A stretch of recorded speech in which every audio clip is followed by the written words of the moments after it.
Beogradska poslovna škola, Visoka škola strukovnih studija i ove godine vrši upis novih studenata i to na 5 studijskih programa. Poslovna informatika i elektronski biznis, financije, računovodstvo i bankarstvo, menadžment, marketing i trgovina, porezi i carine. Takođe je omogućen nastavak školovanja na specijalističkim studijama i to na 3 akreditovana programa.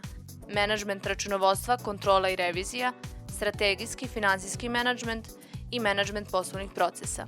Škola ima saradnju sa mnogobrojnim poznatim ustanovama i fakultetima u zemlji, kao i van zemlje, pri čemu je omogućena i razmena studenata. Na raznim manifestacijama gde se studenti takmiče, pored stečenog iskustva, imaju priliku da osvoje mnogobrojne nagrade, kao i priznanja.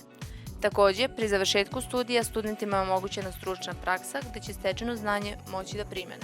Sa dugogodišnjom tradicijom od 55 godina i velikim brojem uspešnih studenata, Beogradska poslovna škola predstavlja jednu od najvećih visokoškolskih ustanova na Balkanu. Više informacija možete pronaći na sajtu www.bbs.edu.rs, zato neka znanje, praksa i uspeh budu i tvoj izbor.